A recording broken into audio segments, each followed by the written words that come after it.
This is my Toyota Sera, and we have just finished building this car on the main channel. The concept was simple. I wanted to take this standard Toyota Sera and completely transform it into the performance version of this car that never existed. Over the past few months on the main channel, we've turbocharged the engine to produce 260 horsepower, and we fitted too many handling upgrades to name. This car has really turned out amazingly, and it's exactly what I hoped the car would be. But the build now has a few teething issues that we've discovered that we need to sort out. So that is the plan in this video. So let's get started.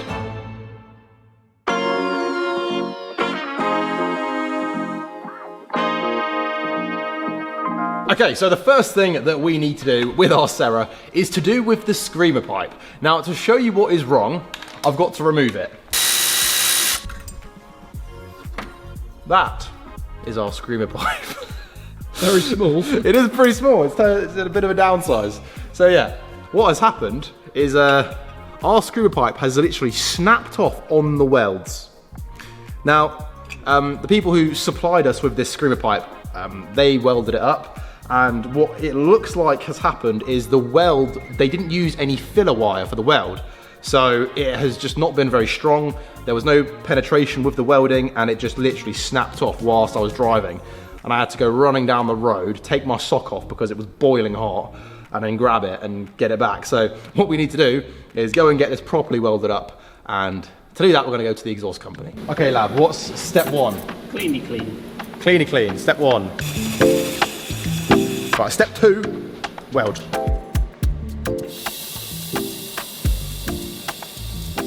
Well, there we have it. That is our screamer pipe now fully welded up. Obviously the top weld has been redone, obviously, but also Lav has re-welded over the bottom one because that one also looked like they hadn't used any filler and that it also might have snapped in the future. So that is now future-proofed and ready to go back on the car. We're back with screamer pipe, so let's get it on. Now this is going to be very difficult because there is not a lot of space to work with, so there's going to be a lot of rummaging around. So to get the screamer pipe fitted, there's a V-band that holds it into place, and this can be quite a fiddly job, but eventually we got there. Okay, so that's the screamer pipe done, and the next problem we need to sort out with the Sera is to do with our engine, and actually how much our engine is moving when we're driving. Basically, because we have so much power in this engine now, when we accelerate, the engine like rocks back, because it just has so much more torque than it was meant to have standard, and the standard engine mounts aren't really up to it. And evidence of this is, if you have a look at this little section, a bit of the paint's come off there, but there's actually a big dent, if you can see that dent. And what it is that is the wastegate that is sort of just connected to the exhaust manifold, bumping up into this front panel every time the engine rocks back. So what we've got to fix that is all of these Powerflex polyurethane engine mount bushes, which are going to help reduce the rocking of the engine in the engine bay. So let's get these fitted. Okay, first things first, I'm going to remove this under tray. Next, we have to remove this section of the exhaust, because basically the first engine mount we're going to take off is this rear one, which if you have a look, it just sits right there, and to take it off, two of those bolts are basically directly above the exhaust. So we need to put a socket through there, and obviously the exhaust is in the way, so exhaust needs to come off first. And now we should be able to give it a little twist. There we go. And that is our front section. That's our front section off. Now that's the exhaust done, it gives us a lot better access to these bolts, so we can undo that, take the engine mount out, and for this engine mount, we don't have to support the engine because this one is basically the one that's responsible for back and forth movement. It's not actually supporting the weight of the engine. This one and this one are the ones that are responsible for supporting the weight of the engine, but this one isn't, so we can just go ahead and unbolt it.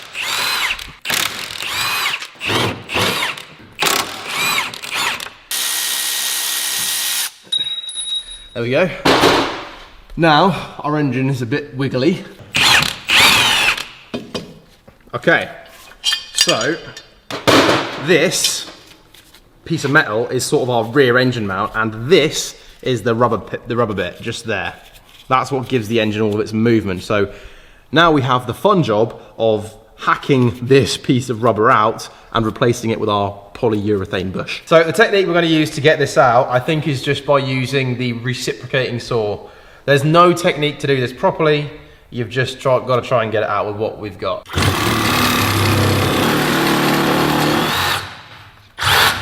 There's no going back now. So basically now, do you see there's like this inner metal sleeve? Yeah. That needs to come out next. Doesn't look too bad, to be honest. I reckon I'm going to try and whack that now. There we are. Let's now get the bushes fitted. Here are the two bushes. They sort of press in like that. Cool, that's in. And then the next thing we need to do, this is our bush grease. So we need to take this out, and then we need to put the grease inside. So I could get the grease out of the packet and use my finger to apply the grease on the inside of the bush. And the final step, to get this in there, just give it a little tippy tap. And that is what sort of locks it into place. So that is now ready to get back on the car. Okay, engine mount in. We just need to have these two spacer things on either side, like that. So that will go up here, through the hole. That's sort of in, gives us a bit of movement. Okay, bolts in. Key can be plonked on there.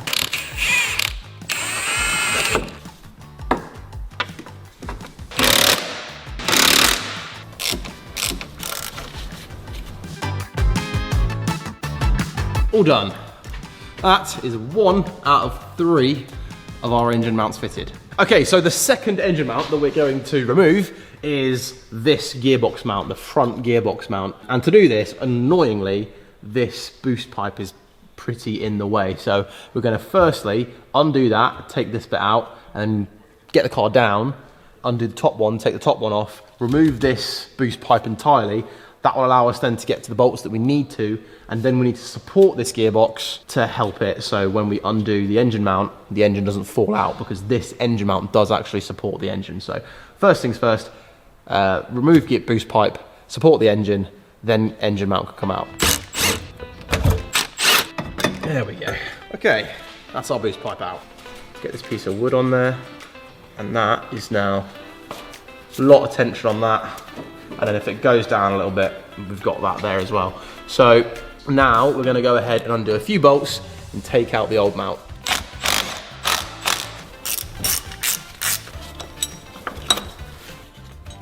There we go. So that's sort of the bracket which holds it in. Now there's one more bolt to undo.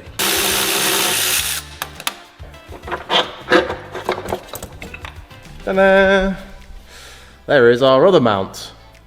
Now we have to do the exact same thing again and take out the rubber.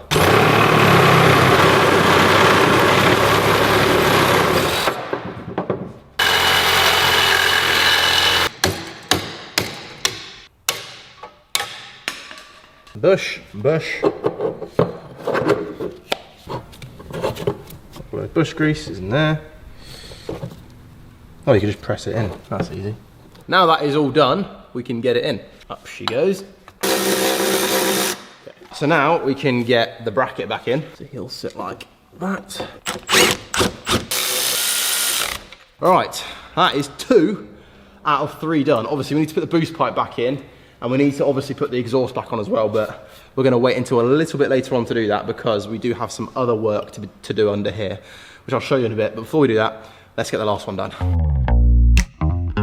Okay, so to do this last one, again, the same logic as the other mount. We need to support it from underneath. So we've got a jack, piece of wood. That's gonna be what the sump of the engine sits on, and then that will be enough to support it, so we can take this engine mount off. That's definitely got tension on it now. Lovely. Okay, now it should just come out. There we go. Same process again.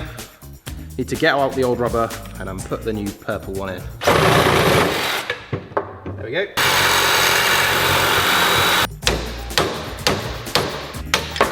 now we can get in our bushes as normal.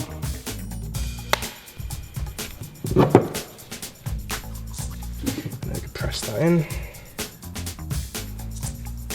Perfect. Right, let's get this on. So I'm gonna lower it in.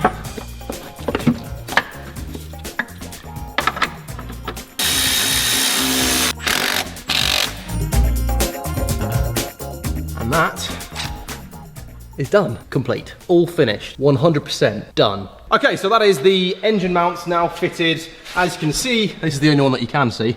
The polyurethane Powerflex bushes are in, which should stop the engine wobbling around, which is good. But you might notice we haven't put back on the boost pipe, also the exhaust is still off. And the reason being is that we still have a few mechanical jobs to tackle a little bit later on. But for now, we have some electrical problems to fix because this car does have a few electrical gremlins. If I show you, essentially, there are three main things. The first one of the problems is that the stereo doesn't work. It just never has, don't know why. Secondly, the cigarette lighter doesn't work. So this thing here, to charge your phone on a long journey, you need this, and it doesn't currently work. So that is problem number 2. And then problem number 3, which is the weirdest one out of the bunch. If you take a look at our boost controller, which is this guy right here. Now, if I turn on the headlights, it for some reason turns off the boost controller. Let me show you. 3, 2, 1.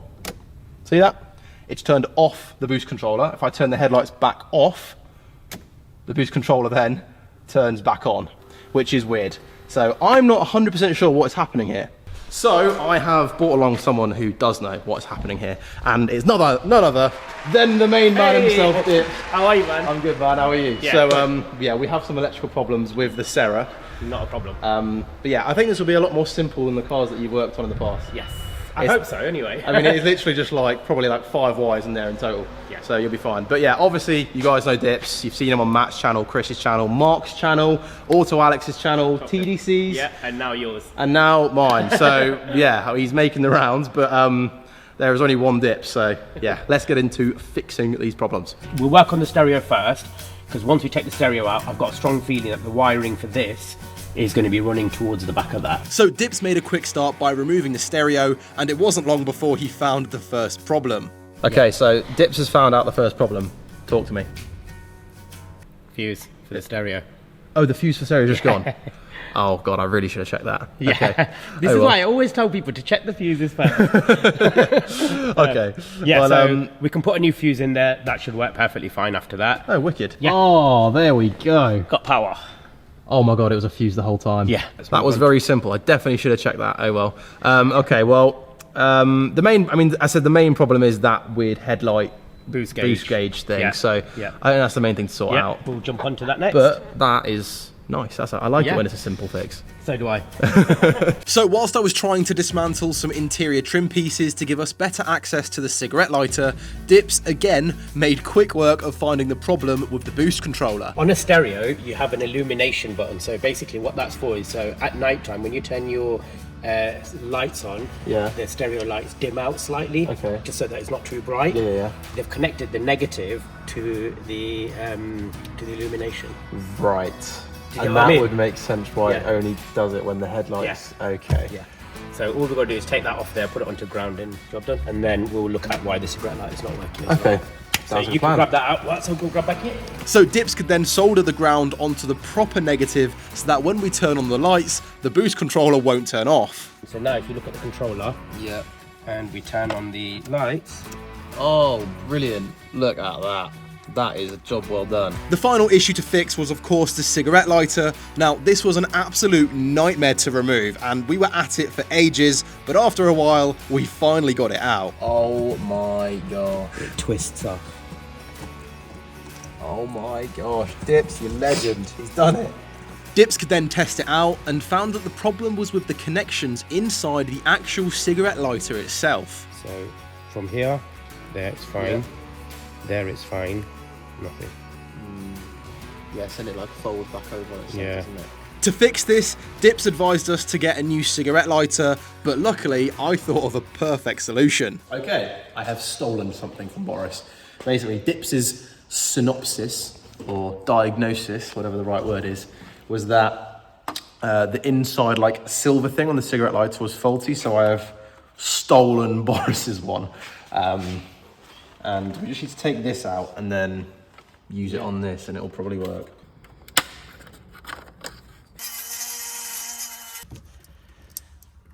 So after plugging in Boris's old cigarette lighter to the wires in the Sera, we could then give it a test. Yay, look at that. Great success. Well, there we are. No worries, dude. That is all of our electrical stuff done. Now we're going to get the interior back together, and we're going to do it in 3, 2, 1. Just like that, the interior is back together. Now that is done, we can get the Sera back on the ramp and continue with the mechanical work. We've got a few more things to upgrade the car to make it even better, so let's do it.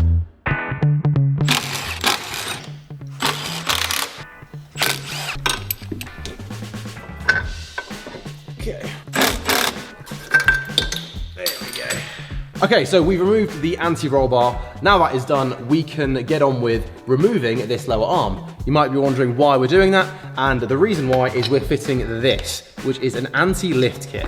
Now, I'm not gonna go too much into how this works, but essentially it gives our suspension something called caster, which is very beneficial for traction and handling. So to fit this, we firstly have to take off these lower arms.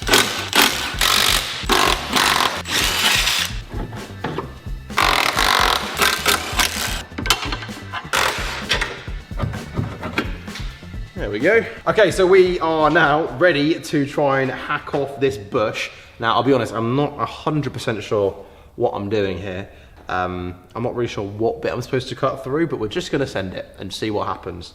However, if you just want to send buying a new car, then you're going to want to run a Carvertical check, because knowing the history of a car is very important when negotiating the price and also making sure that you're not buying a money pit. When we ran the Fusion through Carvertical, it came back with all green ticks, which was very good news. However, that is not what all reports look like. As you can see on this report of this other Ford Fusion, there is an amber warning light for emissions, financial and legal status, and also damage, but it does have green ticks for every other category. But also, if we scroll down on this report, Carvertical has actually shown us pictures of all of the damage that this car has sustained in its accident, which would definitely be useful information if you were to buy this car. So to check any car out on Carvertical, click the link in the description of this video and use the code JACK20 at the checkout, and that will save you 20% on the price of a Carvertical report, so it is worth doing. Now, back to this. We have got to a pretty horrendous point with this where it is looking very messy, and we may have how do you say that word? Irreversibly. I was going to say irrecoverably. Anyways, we may have irrecoverably ruined this. However, we have some backup on its way. Adam from Evolution Autoworks. If you follow the channel, the main channel, you know Adam helps us out with a load of the builds. And yeah, he's going to come and see if this can be salvaged, because I have made a proper mess of this. So hopefully he can. After Adam arrived, he assessed the damage and he didn't think it would be too bad, so we decided to carry on and find out. So you split. You have split it.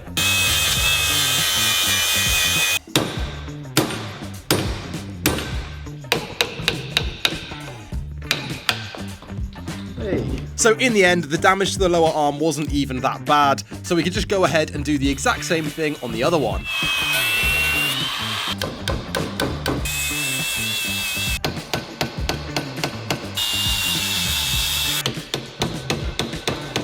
And eventually we got the other side off. Now we have the bushes off. The next step is to grease up these sections of the arms, and then we can put the bushes over them. These are all the new bushes, and that goes on there like that with the grease. Cool, right. That is now ready to go back on the car. And with the first arm being done, I could then grease on the second arm and put on the bush. Those are two lower arms ready to go back on the car. As you can see, we have our new bush on there, which has the offset. That is obviously what's helping us get our caster. Now we can get this fitted back on.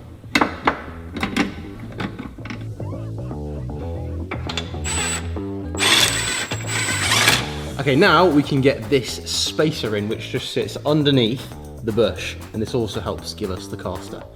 So it goes like this, and it'll sit like that. that will go over the top like so.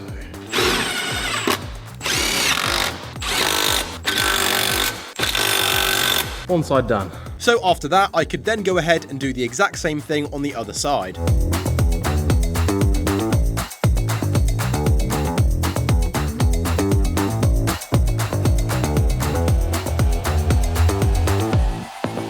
Okay, so that is now our lift kit installed. As you can see, it is looking absolutely beautiful, meaning our Sera now has caster on our front suspension, which is going to help our handling, help us get traction, all that good stuff, which I've already said. But now that is finished, there is one last piece of the suspension that we have to get fitted back on, and that is the anti-roll bar. Now, you might remember when we took that off, there were some pretty crusty old looking bushes and studs. So I have gone ahead and bought a brand new set with from White Line. Looks very nice. So we're going to fit this with our anti-roll bar.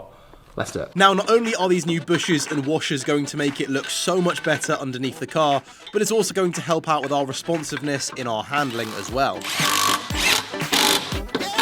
Now I've got to get the last little bushes on.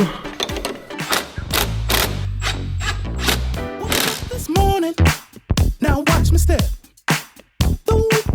So once I was finished with the new anti-roll bar bushes, I could then go ahead and get the exhaust refitted onto the car, and then once that was done, it was then time to get the under trays fitted. Whilst doing this, I could also get the boost pipe, which we'd taken off earlier, refitted as well. Okay, so that is now everything back together. The Sera's on the floor looking beautiful. We've got our boost pipes back on, our exhaust is now refitted, and also our under trays are back on. And now we officially have that anti-lift kit installed alongside new anti-roll bar bushes. We've made some good progress in this video, but it is now currently sitting at almost 11 o'clock. So I'm gonna go to bed, but in the morning we have a wheel alignment at Evolution Autoworks. Okay, so it is the next day and we are now here at Evolution Autoworks to get the Sera aligned because, as I mentioned, all of the suspension components have now changed. So we need to essentially make sure that all the wheels are pointing straight, and also I want to do a little bit of front camber as well because there is a slight wheel rub on the front wheels, so I want to camber it in. It sort of helps avoid the wheel arch rub, so that's what we've got planned now. Let's do it. So Adam could go ahead and get the Sera aligned. Now, this included adjusting the panhard bar to get the rear wheel alignment, alongside using the camber bolts on the top of the coilover to give the Sera some negative camber on the front. Oh, there we go. And also he could finish off by adjusting the toe on the track rod ends. Right, we are now officially finished. That is the toe done and the camber done, and also the rear wheels are now aligned with the panhard bar. We are now completely finished, and I think the next thing we're going to go and do is take this car out for a drive to see what all of the improvements have done to the drive of this car. But also, if you do want to get any mechanical work or alignment or motorsport work done, make sure to check out Evolution Autoworks. I will leave a link to them in the description of this video. But for now, let's take it out for a drive. Okay, we are now driving the Sera, and it's been a few days since the alignment, so I've had a few days to sort of drive the car and sort of get a feel for what it's like now that it's sort of completely finished. And this car is my favorite by an absolute country mile. I love this thing. I mean,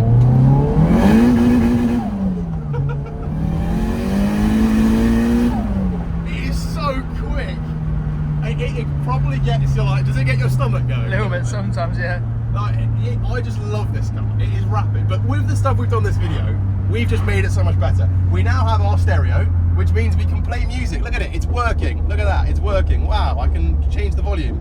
Look, we've also got the cigarette lighter. That is also working, so I can connect my Bluetooth to that Bluetooth thing.